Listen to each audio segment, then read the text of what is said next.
देखिए, जैसा कि व्हाइट बोर्ड में आप लोग देख भी पा रहे हैं, मध्य प्रदेश की जनजातियां। ठीक है, हमारा टॉपिक क्या है? मध्य प्रदेश की जनजातियां। पिछले लेक्चर में आप देख पा रहे हैं कि मैंने मैपिंग के द्वारा आप लोगों को बहुत ही शानदार तरीके से एक चार्ट के माध्यम से, एक मैपिंग के माध्यम से मध्य प्रदेश आपको पढ़ाया था, मध्य प्रदेश की जनजातियों को पढ़ाया था। आज उसी के क्रम में हम विस्तार पूर्वक जनजातियों को पढ़ रहे हैं। तो आज हम पढ़ेंगे दोस्तों कोल जनजाति को। कौन सी जनजाति को? कोल जनजाति को। यदि बात करें कोल जनजाति की, तो इसका विस्तार सीधी, सिंगरौली, शहडोल, सतना और रीवा में पाया जाता है। यह मध्य प्रदेश का पूर्वी क्षेत्र है। यह सीधी, सिंगरौली, शहडोल, सतना, रीवा में इसका विस्तार पाया जाता है इस कोल जनजाति का। यदि बात करें इसकी उपजनजाति की कि कोल की कौन सी उपजातियां हैं, तो रोहिया और रोतेला इसकी क्या है? यह उपजातियां हैं। रोहिया और रोतेला क्या है? इसकी उपजातियां हैं। ठीक है, तो याद रखिएगा। ठीक है, कोल रोएगा और रोने वाले को क्या बोलते हैं अपन गांव की भाषा में? रोतेला। यानी कोल ऐसे याद रखिएगा कि कोल रोएगा और रोने से रोहिया और रोतेला याद रखिएगा। समझ पा रहे हैं बात को?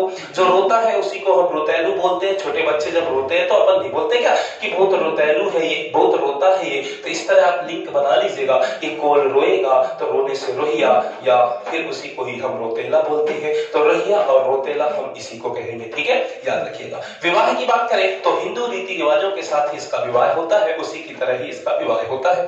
देवताओं की बात करें तो ठाकुर देव और सूर्य देव इसके देवता होते हैं। सूर्य देव और ठाकुर देव कौन होते हैं? देवता होते हैं। कौनों के देवता कौन होते हैं? ठाकुर देव और सूर्य देव होते हैं। ठाकुर देव उन देवताओं को कहा जाता है जो कि हमारे गांव की रक्षा करते हैं। ठीक है, समझ पा रहे हैं? तो इस तरह ठाकुर देव और सूर्य देव इनके देवता है। नृत्य की बात करें तो कोल दहका, यानी जब कोल नृत्य करेगा तो कौन सा नृत्य करता है? तो कोल दहका इनका नृत्य का नाम है। ठीक है, और जब वो नाचेगा तो कैसा नाचेगा? एकदम दहक जाएगा। ठीक है, पृथ्वी एकदम दहक जाएगी, ऐसा वाला डांस। ठीक है, आप लोग जानते हैं रात में लोग फिर करते हैं। ठीक है, फिर तो ऐसा लगता है कि जैसे जमीन में गड्ढा खोद देंगे, इस तरह के डांस करते हैं। हाँ, इसलिए डीजे उजे बस उधर कोई फ्लोर की आवश्यकता नहीं होती, क्योंकि उधर टूट जाएगा। इस तरह दहकेंगे लोग। ठीक है, तो कोल दहका इनका एक नृत्य है, बहुत ही सुंदर। आप याद रखिएगा कोल कैसा डांस करेगा? कोल दहका। कैसा डांस करेगा? कोल दहका। ठीक है, तो याद रखिएगा कोल दहका। तो याद रखेंगे। आगे बढ़ते हैं और आगे बढ़ते हैं इस पे हम देखते हैं इनकी विशेषताओं पर। तो मध्य प्रदेश की ये तीसरी बड़ी जनजाति है। ये मध्य प्रदेश की तीसरी बड़ी जनजाति है, जैसा कि इससे पहले हम बता भी चुके हैं। पंचायत को ये लोग गोहिया कहते हैं और मुखिया को मुकद्दम कहते हैं। कोल की जो पंचायत होती है उसे गोहिया कहा जाता है और मुखिया को मुकद्दम कहा जाता है। तो इस तरह कोल जनजाति के बारे में आपने जाना। अब हम पढ़ेंगे दोस्तों शहरिया जनजाति के बारे में। कौन सी जनजाति?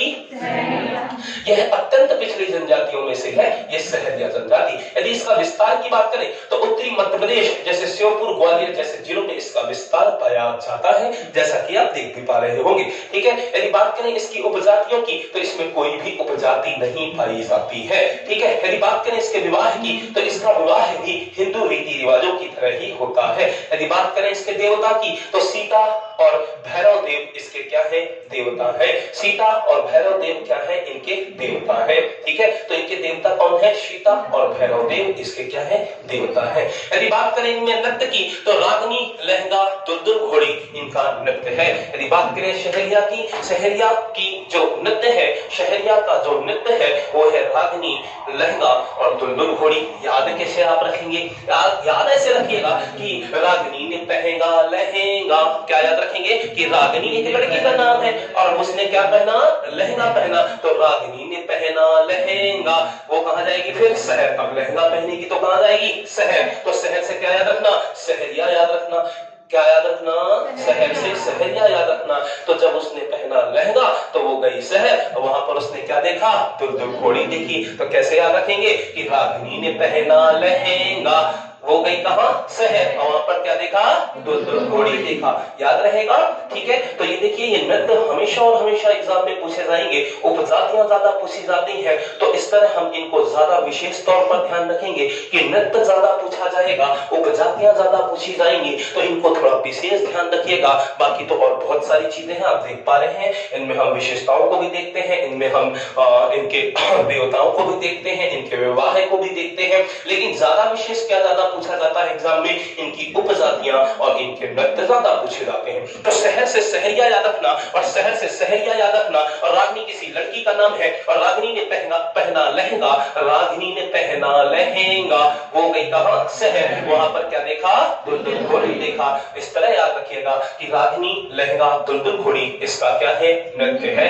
यदि बात करें विशेषताओं की तो सर्वाधिक कुपोषित जनजाति है ये सहरिया जनजाति, और इसीलिए अत्यंत पिछड़ी जनजाति भी है।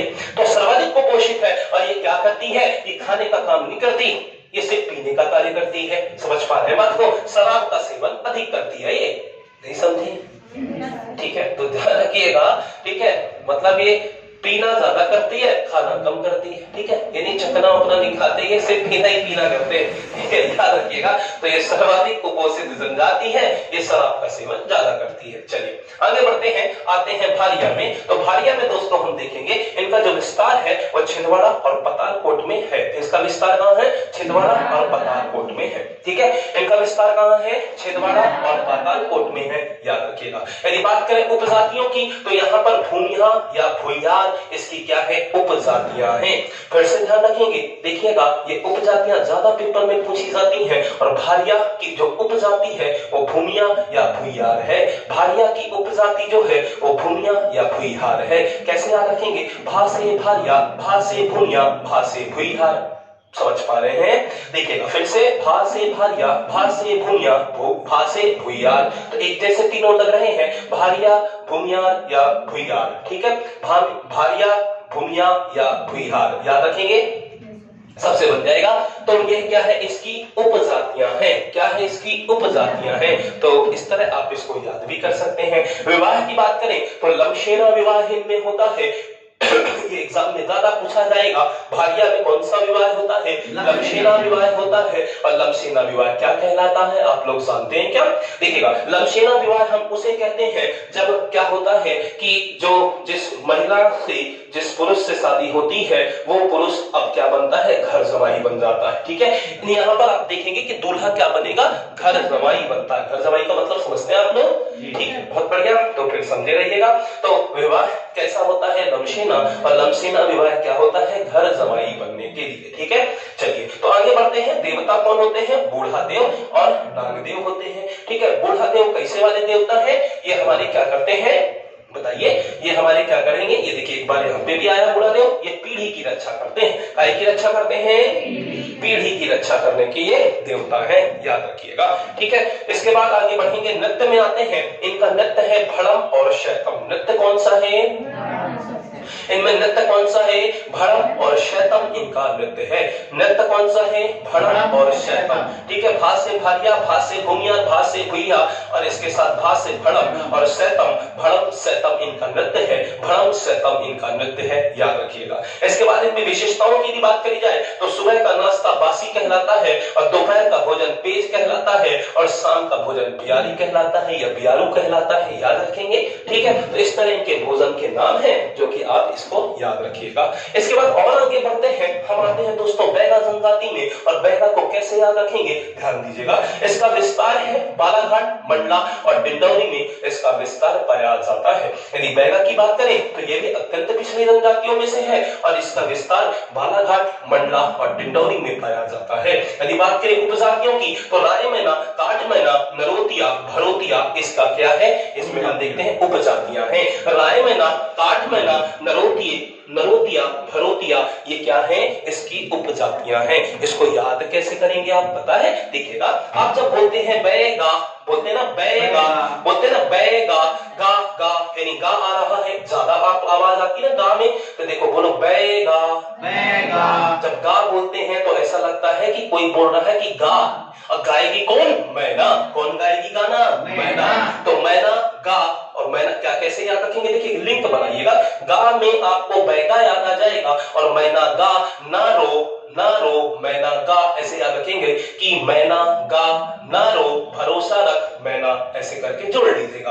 तो जब मैना आएगा तो राय मैना, काट मैना आपको तुरंत याद आ जाएगा। हमने क्या कहा, फिर से लिंक जोड़िएगा, इसमें कोई कठिन नहीं है, देखिएगा कैसे। तो जब बैगा बोलेंगे तो गा से गाना गाने की बात आएगी, और गाएगी कौन, मैना। तो मैना गा, ना रो, भरोसा रख, मैना, ऐसे कर सकते हैं कि मैना गाने से डर रही है तो रो रही है, तो कैसा आपने कहा कि मैना गा, ना रो, भरोसा रख, गा मैना ऐसे याद रख सकते हैं आप, ठीक है। तो गा से बैगा ऐसे याद रखेंगे, मैना गा ना रो, ठीक है, मैना गा ना रो, भरोसा रख मैना। आप भी तो दूसरों को ऐसे ही प्रोत्साहित करते हो जब कोई किसी चीज से डरता है, एग्जाम में फेस करने से डर रहा हो या लाइफ में कोई भी और दूसरे कामों से डरता है, तो आप उसको ऐसे ही तो समझाते हो कि गा मैना ना रो, भरोसा रख मैना। तो मैना मैना यानी राय मैना, काट मैना, भरोसे से भरोतिया याद रखिएगा, भरोसे से भरोतिया याद रखिएगा, और नरोती ना रो से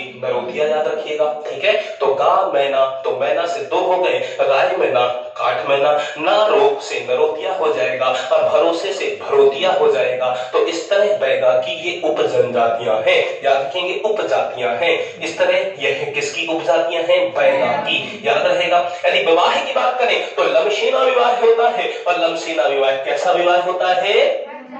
ये घर जमाई बन जाते हैं, ठीक है। और यदि बात करें इनके नृत्य की दोस्तों, इनमें नृत्य कौन सा होता है तो देखिएगा जरा, इसमें बिबला सजनी दीवानी परधौनी कर्मा। हमने गोंड का नृत्य पढ़ा था और गोंड की नृत्य की तरह ही इसमें कुछ नृत्य होते हैं। हमने गोंड में कैसे याद किया था गोंड के नृत्य को? सैला सजनी दीवानी, कैसे याद किया था कि सैला सजनी दीवानी विरचा बढ़ोनी सुवा कर्म कहरवा। उसी तरह इसका भी कुछ नृत्य है, इसमें तो बिमला और आ गई, इसमें परधौनी आ गई, तो इसको भी ऐसे जोड़ लीजिए। कैसे जोड़ेंगे कि बिमला सजनी दीवानी, बिमला सजनी दीवानी परधौनी कर्मा, ऐसे जोड़ लीजिए। एक आप भी इसका नृत्य को गाने की तरह पढ़ लीजिए, तो बिमला सजनी दीवानी, ठीक है, परधौनी कर्मा, इस तरह आप इसको याद कर दीजिएगा। तो इस तरह आप ये भी याद हो जाएगा। यदि बात करी जाए दोस्तों इनके देवताओं की, तो इनमें देवता है ठाकुर देव, बूढ़ा देव, दुल्हा देव। अब इनके देवताओं को थोड़ा अच्छे से समझ लीजिए। देखिएगा जो ठाकुर होंगे, और ठाकुर आपको पता है कि वो ज्यादातर आर्मी में हम ऐसा समझते हैं कि वो क्या होते हैं, वो रक्षा का कार्य करते हैं, ठीक है। तो हमने याद रखना है कि ये गांव की रक्षा का कार्य करेंगे ठाकुर देवता। यदि बात करें बूढ़ा, जैसे आपके भी घर में बूढ़े लोग होंगे तो वो आपके बहुत ज्यादा आपका ध्यान रखते हैं, क्योंकि हमारा पीढ़ी न कहीं बिगड़ जाए, ठीक है। आपके चाल चलन का, आपके व्यवहार का बूढ़े लोग बड़ा नोटिस करते हैं। बोल नहीं पाते हैं लेकिन अंदर अंदर सब ऐसे समाये और भरे रहते हैं। जिस दिन बोलने का मौका आएगा तो ऐसा बोलते हैं, ठीक है। तो आप लोग समझ रहे हैं बात को, तो याद रखिएगा बूढ़ा देव यानी बूढ़े लोग पीढ़ी की आपकी रक्षा करेंगे। यानी बूढ़ा देव जो होंगे वो किसकी रक्षा करते हैं? पीढ़ी की रक्षा करते हैं। और जो दुल्हा देव होते हैं वो बीमारियों से रक्षा करते हैं, ठीक है।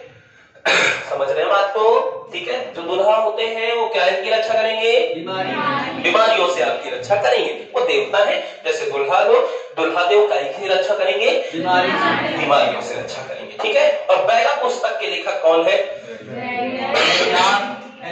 बैरियार एल्विन। बा से बैगा, बा से बेरियार, बा से बैगा, बा से बेरियार। इस तरह बैरियार एल्विन कहे के होंगे द बैगा पुस्तक के लेखक। हमने द भील पुस्तक के लेखक बताया था, कौन थे?